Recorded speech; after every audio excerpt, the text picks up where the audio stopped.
صباح الجمال. النهارده بقى هنعمل عاشوره بابسط واجمل طريقه. كل سنه وانتم طيبين. طبعا اول حاجه كده شايفين يا جماعه الجمال، شايفين اصلا الطبق بيتكلم عن نفسه. حاجه كده ما شاء الله سهله وسريعه، تاكليها ساده شغاله معاكي، تاكليها بالمكسرات، تاكليها كده بالسكر والقرفه، انتي وراحتك وانت وذوقك. بس بجد هنعملها النهارده كريمي كده وجوسي وطعمها حلو جدا جدا.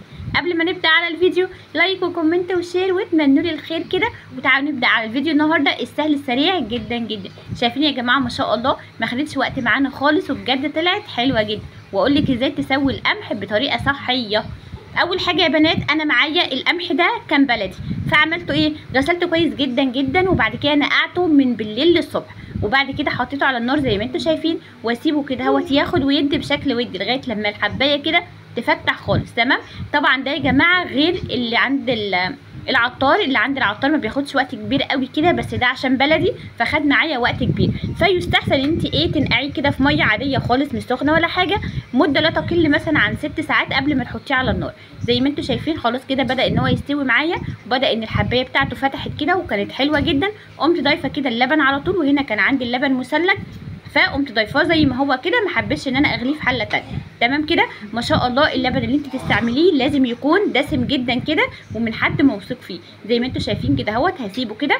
انا عايزاها بقى تبقى ايه يعني جوسي كده وواخده طبقه حلوه جدا دسمه كده، فهحط لها ايه 3-4 معالق كده من القشطه الفلاحي اللي هي بتاعت قشطه وش اللبن. تمام كده. زي ما انتم شايفين كده اهوت ممكن تستبدليها بكيس من الكريم شانتيه، او ممكن تحط لها علبه قشطه اللي هي المعلبه. خلاص حطيتها بقى على النار كده اهوت بالسكر. السكر طبعا هنا نسبي خالص، وسبتها كده لغايه لما خدت ودت بشكل ودي زي ما انتم شايفين. هنا بقى في تريكايه انا عملتها وانتي دي اختياري خالص. انا خدت نص القمح كده وقمت مدياله نص ضربه كده في الخلاط. تمام. وسبت النص التاني صحيح زي ما هو. انت عايزاه كده مفيش مشكله، مش عايزاه كده انت وراحتك خالص.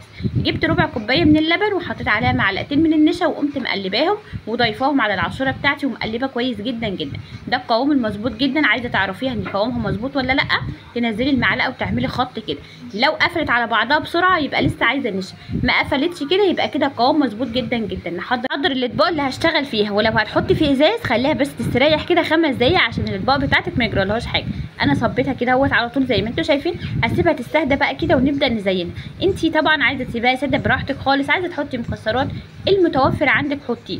بس بجد لو انت من يعني انت لو بتحبي القرفه وحطيتي كده شويه قرفه من على الوش، مش قادره اقول لك بتخليها بجد طعمها حلو جدا، والريحه بتاعتها بتبقى نفاذه كده وحاجه تحفه. ما بتحبهاش استبعديها خالص، بس انا عايزاكي تجربيها كده برشه بسيطه كده اهوت من القرفه. بصوا يا جماعه الجمال ما شاء الله كده عملت لي كل الكميه دي. اللهم بارك كده. حاجه سهله وسريعه ومفيده جدا ومغذيه. وطبعا كل سنه وانتم طيبين وعاشوره سعيده ان شاء الله. هنا بقى نحط السكر والقرفه كده. شايفين يا جماعه الجمال ما شاء الله بجد كان طعمها خطير. جربيها كده وما تنسيش تقولي لي ايه رايك فيها. بس كده يا اخواتي الفيديو كان خلص. لو عجبكم ما تنسوش اللايك والشير وكومنت حلو زيكم كده. تعالوا نسمي الله بقى كده ونفتح الطبق كده ونشوف الجمال والحلاوه قد ايه كريمي. بصوا يا بنات حلوه جدا. الطبق ده يا نهار ابيض على القيمه الغذائيه بتاعته عاليه جدا جدا. يعني ما تحرميش ولادك كده، وهم بسرعه كده ادخلي المطبخ ومش هتاخد معاكي وقت ان شاء الله في تحضيرها وبس.